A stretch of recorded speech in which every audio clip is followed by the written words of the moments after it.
Glenn, is it fair to say that in recent years maybe international football has been overtaken somewhat by the Champions League? Yeah, definitely has. Because if you have a team who are playing an international match one week and a Champions League match the next week, you'd be guaranteed the top players won't be playing if it's a friendly international. You know, there's too much money being generated now through Champions League football. Big players want to play in that competition. It's the pinnacle now of a career to win the Champions League, outside of the World Cup at international level. But players want to play in Champions League finals and play for the big clubs in the Champions League. And if international football friendlies are going to derail that in any way, they're not going to play in them. They will want to play Champions League. Are you a bit like me? Would you watch any sport on TV? I'm sure you're glued to the Champions League. Yeah, well, obviously football would be my first love. You know, I would watch the rugby and some tennis as well. When the top tennis players are playing, you know, like I watch the golf. You know, like obviously with Rory. Is it men's tennis or women's tennis? A bit of both. Oh, I only want to check that. That's it. Some of the women's tennis players are like men, so it doesn't really matter. You know, no, and obviously with Rory doing so well, the golf comes into consideration as well. I like to watch the golf. You know, but I'd rather watch sport than watch Coronation Street. Let's put it that way. You know, so if there's sport on, I'll generally be watching it.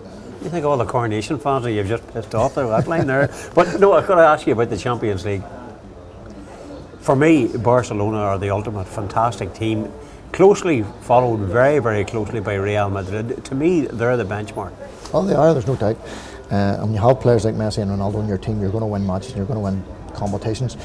At the minute, maybe Messi's just edging it, and that's why Barcelona are doing so well. But the work ethic that they have for each other in that team it's unbelievable. They work so hard for each other, they create chances, and the passing and movement is second to none. And then when you've got someone who can finish like Messi, you know, the amount of goals he's scored in a calendar year is incredible, you know, and he's breaking records week after week, you know. But in Real Madrid, you know, they've got Ronaldo, who on his day is as good as any player in the world, and he's proved that he's matching Messi.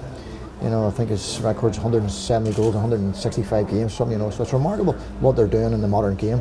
But those two teams are definitely the benchmark, and the rest of us are all playing catch up. I have a problem for the Champions League. In the quarter-final, Real Madrid play Man United, and I want both teams to lose because I don't like either of them. So who do you fancy is going to win that one? I'm actually a Man United supporter myself, so my heart would tell me that I want Manchester United to win, but over a course of a two-legged game, I think Real Madrid will be too strong for them. United at the minute are conceding too many goals, probably missing Ferguson and Ferdinand on a regular basis. They're not playing together on a regular basis. Force of it, United at the minute are conceding too many goals, probably missing Ferguson and Ferdinand on a regular basis. They're not playing together on a regular basis. With the firepower that Real Madrid have, I think they'll definitely score at Old Trafford. Taking that away goal to the Bernabeu, you know, it'll be tough, but I think Real Madrid will go through in that one. And a local game, Celtic, well, local supporters, Celtic Juventus, what about that? Celtic, any chance? They're in there, they've got a chance. The important thing is getting a good result at home, as they have done in previous years in the Champions League. They've proved that they're incredibly hard to beat at Celtic Park. But Juventus are Italian champions.